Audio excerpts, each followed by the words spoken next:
A'udzu billahi minasyaitonir rajim. Bismillahirrahmanirrahim. Assalamualaikum warahmatullahi wabarakatuh. Sabahal khair, selamat pagi. Sahabat-sahabat, mungkin ada yang belum online lagi.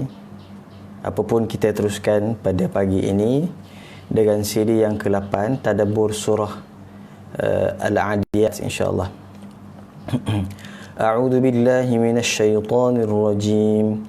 Bismillahirrahmanirrahim. Wal 'adiyati dhabha falmuriyati qadha falmughirati subha fa'atharna bihi naq'a fawasatna bihi jam'a innal insana lirabbihi lakanud wa innahu 'ala dhalika lashahid وَإِنَّهُ لِحُبِّ الْخَيْرِ لَشَدِيدٌ أَفَلَا يَعْلَمُ إِذَا بُعْثِرَ مَا فِي الْقُبُورِ وَحُصِّلَ مَا فِي الصُّدُورِ إِنَّ رَبَّهُمْ بِهِمْ يَوْمَئِذٍ لَخَبِيرٌ. Okay, sahabat-sahabat yang dirahmati Allah Subhanahu Wa Taala sekalian. Okey, surah Al-Adiyat ini dia surah yang datang selepas daripada Al-Zalzalah. Semalam kita bicarakan, berkongsi tentang Al-Zalzalah, yang mana Allah Subhanahu Wa Taala menggambarkan kepada manusia awaqib ataupun permulaan kepada hari kiamat yang akan menimpa bumi ini, yang kita sebut sebagai berlaku satu goncangan yang akan mengeluarkan segala isinya di kalangan manusia. Isi itu termasuknya tuhadithu akhbaraha, bumi itu akan menceritakan tentang apa yang telah dilakukan oleh manusia ketika berada di bumi, juga di kalangan jin dan sebagainya. Adakah mereka mentaati Allah Subhanahu Wa Taala ataupun tidak. Jadi setelah Allah Taala ceritakan keadaan bumi tadi, Allah Taala balik ke dunia balik. Allah Taala kembalikan penceritaan itu terhadap kisah di dunia, iaitu tentang wal adiyat. Wal adiyat maksudnya dimulakan dengan sumpah. Kita tahulah tak kala Tuhan nak menegaskan sesuatu, Tuhan akan bersumpah dengan apa yang terpilih di kalangan makhluknya, di kalangan objek yang terpilih. Maka dalam surah ini Allah Taala sebut wal adiyati dhabha, maksudnya merujuk kepada al adiyat. Al adiyat ni dari sudut bahasa maksudnya al musri'at, benda yang berlari cepat, dhabha. Dan yang berlari cepat di sini kata para ulama, ada ulama kata unta, tapi sebenarnya lebih tepat merujuk kepada kuda dalam peperangan yang berlari tangkas, yang juga berakar daripada perkataan adawa adu, maksudnya seakan-akan dia nak menyerbu musuh yang sedang disasarkannya, yang digunakan dalam peperangan. Wala adiyat, dan bilangan mereka tidak banyak. Wala adiyat itu kalau kita belajar ialah digunakan dengan jamak qillah, jamak yang menunjukkan kepada bilangan tidak banyak.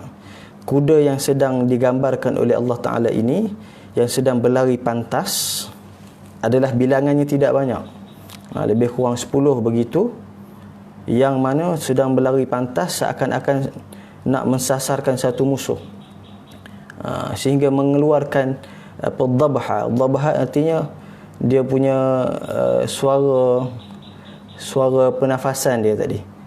Kan kita kalau berlari kan kita letih, sebagai manusia pun kita bunyi kita punya nafas tadi. Begitu juga kuda dan haiwan tadi, tak kala dia berlari pantas untuk ke arah satu sasaran, wal adiyat, maka dhabha, sehingga mengeluarkan bunyi nafas dia tadi.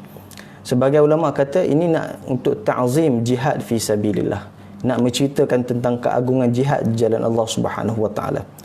Tapi ada ulama kata mustahil untuk ceritakan jihad, kerana ayat ini masih lagi kita sebut sebagai ayat-ayat yang makkiyah. Maksudnya surah yang diturunkan untuk berhadapan dengan kumpulan orang musyrikin di Mekah qabla al-hijrah, untuk meneguhkan akidah mereka, mengajak mereka kepada Islam. Dan Allah Ta'ala menyebut tentang kuda sebab apa? Sebab biasanya kuda ni sesuatu yang dibanggakan dalam masyarakat Arab. Maksudnya ada di kalangan masyarakat Arab pada waktu tersebut kuda ni menjadi satu benda pilihan yang dibanggakan, satu kemuliaan, satu kehormatan, sama ada dalam perang ataupun sebagai pengangkutan ataupun sebagai hiasan. Zuyina linnasi hubbus syahawat minan nisa'i wal banina wal khail. Maksudnya salah satunya adalah disebut al-khail, kuda tu kan. Jadi Allah Ta'ala bangkitkan perhatian orang-orang musyrikin dalam dakwah Rasulullah SAW dengan menceritakan tentang situasi kuda yang sedang dalam satu bilangan yang tidak ramai berlari pantas, mengeluarkan bunyi nafasnya, wal adiyat sedang mengejar musuhnya tadi, mensasarkan satu sasaran dalam peperangan. Maka itu kata Allah Ta'ala, fal muriyati qadha. Sumpahan yang kedua ialah digunakan dengan huruf fa, bererti ini kisah yang sama. Kalau dalam surah At-Tin itu dia gunakan wattin wazaitun wa turi sinin, mungkin kisah yang berbeza-beza, wa hadzal baladil amin. Tapi fal muriyati qadha juga nak kesinambungan kepada kisah kuda tadi. Kuda itu juga fal muriyati qadha. Muria ini maksudnya kita sebut kuda yang memercikkan api ataupun percikan api daripada pukulan kakinya tadi. Mungkin padanya kakinya itu ada ikatan besi sehingga nak kata tangkas dan juga kuatnya kuda tadi sehingga mengeluarkan api. Dia pijak tu mengeluarkan api. Mungkin ada besi di kakinya tadi dan dipijak mungkin sekejap atas batu ke dan sebagainya sehingga mengeluarkan api. Qadha, sehingga mengeluarkan api daripada kuku kakinya tadi ataupun daripada bahagian kakinya tadi. Jadi tangkasnya kuda tadi ingin disifatkan oleh Allah Subhanahu wa taala. Okey, qadha tu maksudnya benda yang kita sebut tadi lah, walaupun qadha tu asalnya benda yaqdah, dikatakan mencederakan ataupun benda tu kuat sehingga hentakan yang kuat sehingga mengeluarkan percikan api tadi. Kifal mughirati subha, dan kuda yang disifatkan oleh Allah Ta'ala oleh Allah Subhanahu wa taala tadi ialah fal mughirati subha, dia menyerang pada waktu subuh. Ada ulama kata menyerang pada waktu subuh ni ibaratnya ialah kerana keberanian tadi. Kerana keberanian tadi walaupun dengan jumlah yang tak ramai. Sebagian ulama menyifatkan ini adalah seumpama kumpulan gerila yang mana berani matilah. Dia pergi dalam keadaan menyerang dan pilihan itu nak serang waktu subuh. Mungkin dalam ada keadaan yang mana waktu subuh tu ialah waktu yang mana orang masih segar. Maksudnya dengan ada orang kata waktu subuh ni kalau orang kafir biasanya mereka tak bangun lagi sebab pada malamnya mereka minum arak, mereka melakukan benda-benda yang melalaikan sehingga waktu pagi tu mereka tidur dulu. Jadi itu waktu yang mudah untuk kita melakukan serangan tadi. Fal mughirati subha fa atharna bihi naq'a. Ayat keempat, sehingga menerbangkan debu, mengeluarkan, meninggikan debu-debu. Fa asar ni asalnya daripada perkataan ialah kita mengeluarkan sesuatu daripada bag. Contohnya kita mengeluarkan sesuatu fa asarna bihi naq'a. Maksudnya mengeluarkan debu-debu tadi. Seumpamanya kita berjalan di padang pasir tadi kan. Kita kalau kita berlari dekat padang pasir pun keluar debu. Nak kata kuatnya hentakan kaki tadi. Begitu juga kenderaan ataupun kuda-kuda yang berlari tadi, tak kala dia berlari di padang pasir ataupun kuatnya hentakan kaki mereka, larian mereka tadi sehingga mengeluarkan debu-debu tadi. Itu yang berlaku dalam nak digambarkan oleh Allah Subhanahu wa taala. Fa wasatna bihi jam'a, dan mereka menyerang pada posisi pertengahan. Sebagai ulama kata yang menyerang tu bukan semua kuda. Sebab apa? Sebab boleh jadi dalam kumpulan kuda tu ada yang duduk depan sekali, yang ni serang dulu kat tengah, yang belakang tunggu, ataupun yang belakang ni tunggu perserangan yang kedua. Ada ulama kata tak, sebab dalam ayat ni Tuhan kata fawasatna bihi jam'a, seluruh tadi 10 kuda tadi lebih kurang jumlah itu kesemuanya adalah menyerang di bahagian tengah. Maksudnya mereka berani mati. Biasa kita serang tengah ni kalau tak kena cara risikolah, boleh kena serang balik oleh pihak musuh. Tapi oleh kerana nak menyifatkan kuda tadi dengan ketaatan dia kepada tuan dia dan juga keberanian dia tadi, sanggup mengambil risiko untuk menyerang di tengah. Fawasatna bihi jama'ah. Jadi cerita ni secara umumnya habis dah Al-Qasam sehingga ayat yang kelima. Allah Ta'ala nak menyebut, memberi perhatian, menarik perhatian, memberi penekanan kepada Nabi, memulakan dengan bersumpah terhadap kisah kuda. Apa kaitan dia? Pertamanya kita sebut tadi sebab kuda ini sesuatu yang amat diminati, dikagumi oleh orang Arab. Ibaratnya kenderaan mereka, kebanggaan mereka, digunakan dalam perang dan sebagainya. Tapi bukan itu yang nak Allah Ta'ala nak fokuskan. Tapi nak tarik perhatian dulu, kena cerita kuda dulu. Benda yang Allah Ta'ala nak beri perhatian adalah selepas cerita kuda tadi. Apakah dia punya subjek dia, jawabul qasam dia. Apakah penekanan yang sebenar Allah Ta'ala nak sebut ialah selepas cerita kuda tadi. Maka Tuhan kata, innal insana li rabbih lakanud. Sesungguhnya manusia itu sangat ingkar kepada Tuhannya. Maksudnya, sebagaimana engkau melihat aku mengkisahkan tentang sekumpulan kuda yang berani, taat kepada tuannya, berlari dengan pantas, sanggup mengambil risiko untuk menyerang pada fawasat nabihi jama'ah, walaupun berani mati, terdedah kepada kematian dan sebagainya, kerana ketaatan yang tinggi kuda kepada tuannya. Jadi macam mana dengan manusia? Innal insana li rabbih lakanud. Tapi manusia ni ingkar ataupun lakafur, ingkar kepada, kufur kepada Tuhan dia. Jadi Tuhan nak kaitkan macam mana kuda yang taat tapi manusia kufur pada Allah Subhanahu Wa Taala. Ada ulama kata lakanud kat sini adalah keadaan manusia yang suka mengasingkan diri daripada Tuhan. Dia tak nak terikat dengan Tuhan. Dia rasa semua tu dia boleh selesai sendiri, dia boleh buat sendiri, dia tak perlu kepada Tuhan, tak perlu kepada agama. Di situ adalah penekanan tadi. Padakan lakanud artinya. Itu sifat manusia yang Allah Ta'ala nak sebut. Jadi berkait dengan surah-surah yang sebelum ni, Tuhan nak kata bahawa apabila Rasulullah sallallahu alaihi wasallam mendatangkan bayyinah, ja'athumul bayyinah, ada di kalangan mereka yang kafaru min ahlil kitab wal musyrikin. Hakikat mereka yang kufur itu diperingatkan oleh Allah Ta'ala tentang bagaimana, pertamanya sebelum ni zalzalah tentang hari kiamat. Yang ini Allah Ta'ala kisahkan balik di dunia macam mana engkau melihat pada ciptaan kuda itu sifatnya yang penuh ketaatan kepada tuannya, berani, sanggup melakukan apa saja yang diperintahkan, mengambil risiko demi apa yang disuruh oleh tuan dia.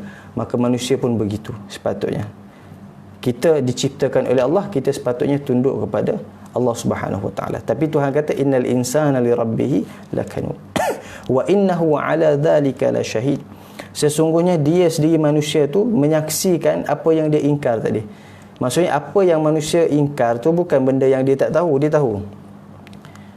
Dia tahu bahawa dia tu, hati kecil dia tahu bahawa dia tu sebenarnya banyak mengingkari Tuhan. Dia tahu dia adalah melawan kepada fitrah dia. Bahkan banyak benda yang menjadi saksi. Mata dia, hidung dia, mulut dia, telinga dia, segala anggota dia menyaksikan keingkaran dia tadi. Maksudnya benda tu bukan benda yang dia tidak tahu. Wa innahu li hubbil khairi la syadid. Allah Ta'ala sifatkan bahawa manusia tadi li hubbil khairi la syadid, teramat mencintai al-khair. Kat sini al-khair di sini adalah maksudnya adalah kehidupan dunia tadi. Al-khair sebenarnya benda yang kita terjemahkan sebagai kebaikan, betul tak? Al-khair ini kebaikan. Jadi sebab apa Tuhan mencela apabila kita mencintai kebaikan? Sebenarnya kebaikan di sini adalah dengan maksud benda-benda yang diizinkan oleh Allah Ta'ala tadi dalam aspek keduniaan. Kalau kita boleh tengok contohnya dalam ayat yang kita baca tadi, zuyyina linnas hubbus syahawat minan nisa'i wal banina wal qanatiril muqantarati minadh dhahab dan sebagainya, wal khairil musawwamati wal an'ami wal harth. Benda-benda tadi dalam ayat tadi Allah Ta'ala hiaskan kepada manusia, kuda, wanita, semua ladang tu dan sebagainya. Semua tu benda-benda yang mubahat, benda-benda yang diizinkan untuk kita guna, aspek-aspek keduniaan yang bersifat Allah Ta'ala benarkan untuk kita mengambil manfaat daripadanya. Tapi sebab apa Tuhan sifatkan dengan al-khair di sini, wa innahu li hubbil khairi la syadid? Sebab pertamanya mereka ni li hub tu kecintaan tu yang melampau sangat sehingga mengatasi kecintaan kepada Allah Subhanahu Wa Taala. Mereka terlalu cintakan aspek-aspek mubahat tadi, benda-benda yang keduniaan tadi yang teramat sangat la syadid, yang terlalu dahsyat. Yang kedua, Tuhan gunakan perkataan al-khair di situ kerana walaupun benda itu dibenarkan, tapi hakikatnya dia boleh bawa kepada kebinasaan. Tapi mereka melihat benda itu sebagai kebaikan. Orang yang terlalu cintakan benda ni, dia tak nampak apa dah. Jadi orang-orang kafir yang terlalu cintakan dunia, mereka melihat dunia itu semua adalah khair. Tidak ada yang lebih baik melainkan kehidupan yang mereka sedang lalui tadi. Maka Allah Ta'ala menggunakan al-khair adalah pada tanggapan mereka, kehidupan dunia itu adalah khair, dan kecintaan mereka itu adalah melampau berbanding cintaan kepada Sang Pencipta, yang menyebabkan mereka mengasingkan diri daripada Tuhan, menjauhkan diri daripada Allah Subhanahu Wa Taala, lakanu sebagaimana yang kita sebut tadi. Afala ya'lamu idza bu'thira ma fil qubur. Maksudnya bukankah dia tahu bahawa dia dalam kubur pasti akan dikeluarkan? Manusia bukan dia tahu. Sebab bu'thira ma tu asal daripada perkataan kita, contohnya kita nak mengeluarkan sesuatu daripada beg kita. Contoh orang perempuan kan, dia ada beg tangan, dia nak keluarkan telefon, tapi dia keluarkan semua, nak keluarkan telefon tapi menyebabkan dia keluarkan semua, keluarkan kad lah, keluarkan gambar ke dan sebagainya. Jadi begitu, idza bu'thira ma fil qubur, tak kala dikeluarkan daripada kubur itu bukan orang beriman saja, orang tidak beriman. Kalau kita nak kaitkan dengan konteks peperangan kuda tadi, orang yang membunuh juga orang yang dibunuh, kedua-duanya akan dibangkitkan, akan dikeluarkan daripada kubur tadi. Jadi manusia tahu hakikat hari kebangkitan tadi jika mereka benar-benar tunduk kepada fitrahnya, bahawa mereka akan dibangkit untuk berjumpa dengan Allah Ta'ala, bukan saja orang yang baik, bahkan orang yang ingkar kepada Allah Subhanahu Wa Ta'ala. Wa hussila ma fi sudur. Maksudnya wa hussila ma fi sudur, dan apa yang tersimpan di dalam dadanya. Hussila ini daripada perkataan, contohnya kita nak mengupas buah, kita buang kulit dia untuk mengeluarkan isi dalam dia. Contohnya kita ambil pisang ataupun apa-apa buah, kita kupas, kita buang kulit dia untuk kita tunjukkan isi dalaman dia. Maka Tuhan kata wa hussila ma fi sudur. Pada hari akhirat itu bukan setakat Allah Ta'ala tahu faman ya'mal mithqala dzarratin khairan yarah dan juga syarran yarah, sebagaimana dalam surah Al-Zalzalah itu dan penilaiannya menghukum walaupun sebesar-besar zarah, itu menunjukkan kepada yazlimu rabbuka ahada. Bukan setakat itu, wa hussila ma fi sudur, bahkan Tuhan mengupas, mengeluarkan apa yang dalam hati tadi. Bukan setakat nilaian itu pada tindakan zahir kita. Maksudnya benda-benda yang syar dan juga khair yang kita nampak tadi bukan saja melibatkan nilaian pada tindakan-tindakan zahir kita, tapi juga melibatkan wa hussila ma fi sudur, sangkaan kita dengan Allah, benda-benda kejahatan yang melibatkan hati, maksiat, dosa-dosa yang melibatkan hati, kecintaan mereka kepada al-khair, kepada dunia tadi yang melampau tadi. Jadi semua itu akan menjadi penilaian Allah Subhanahu Wa Ta'ala. Inna rabbahum bihim yawma idzil la khabir. Sesungguhnya Tuhan mereka pada hari itu la khabir, teliti penilaian. Penelitian Allah Ta'ala itu terlalu khabir. Khabir ni kalau orang dalam kita guna bahasa kepada orang, kita kata khabir ni maksudnya orang yang berpengalaman kan. Sebab orang pengalaman ni dia bukan tahu saja benda yang tersurat, dia dah tahu benda yang tersirat, sebab dia dah tahu dah, dia dah masak dengan benda tadi. Itu jika kita kaitkan khabir dalam konteks manusia tadi. Tapi khabir kalau kita kaitkan dengan Allah Subhanahu Wa Ta'ala, artinya Allah Subhanahu Wa Ta'ala itu teliti dalam pengetahuannya. Dia mengetahui baik dan buruk, benda yang lalu dan juga benda yang akan datang, benda yang besar, benda yang kecil, dan implikasi daripada sesuatu perbuatan tadi. Allah Ta'ala dah masak dah dengan perangai manusia. Sebelum mereka memberikan alasan, Allah Ta'ala sudah tahu itu adalah semata-mata alasan. Hakikatnya Allah Subhanahu Wa Ta'ala teliti dalam menilai apa yang berada di hati manusia. Dan Allah Subhanahu Wa Ta'ala alaihissallahu bi ahkamil hakimin. Maksudnya Allah Ta'ala itu hakim dalam penelitian dan juga keputusan yang diberikan kepada manusia tadi. Jadi begitulah sahabat-sahabat sekalian, secara ringkasnya surah Al-Adiyat ini Allah Ta'ala ada kaitan Al-Zalzalah, Al-Adiyat, Al-Qari'ah, At-Takatsur. Ini 4 surah yang ada kaitan. Maksudnya surah Al-Zalzalah itu adalah surah yang berkait dengan akhirat. Allah Ta'ala ceritakan balik bagaimana permulaan akhirat, digoncangkan bumi dan juga dijadikan gempa yang hebat sehingga bumi mengeluarkan isinya, bahkan mengadu kepada Allah, tuhadditsu akhbaraha, menceritakan balik segala perbuatan manusia ketika berada di bumi tadi. Dan surah Al-Adiyat, Tuhan bawa kita balik pada dunia supaya melihat balik bagaimana penciptaan kuda itu yang merupakan makhluk Allah boleh taat kepada tuannya, dan kuda itu dibanggakan oleh kita kebanyakan daripada manusia, apatah lagi manusia juga perlu taat, perlu patuh kepada Allah Subhanahu Wa Taala, kerana Allah Subhanahu Wa Taala menyifatkan tentang hari akhirat, tak kala kita dibangkitkan daripada kubur, dan Allah Taala mengetahui segala apa yang berada di dalam hati kita, dan Allah Taala itu la khabir, teliti dalam penilaian dia, adil dalam hukumannya.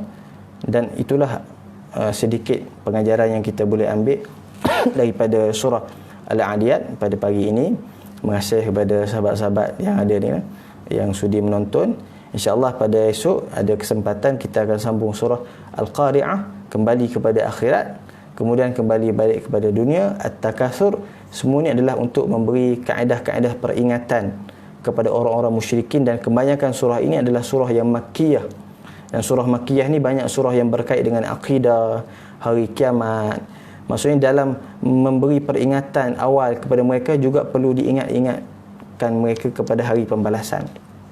Sebab antara masalah yang kita selalu sebut yang dihadapi oleh orang-orang musyrikin Mekah, mereka itu menyangka kehidupan dunia itu adalah yang selama-lamanya, ataupun mereka tidak percaya kepada konsep hari pembalasan, bahawa setiap daripada tindakan kita, walaupun benda yang besar ataupun yang kecil, itu akan dinilai secara adilnya, tidak akan dizalimi oleh Allah Ta'ala, diberikan nilaiannya sama ada kebaikan ataupun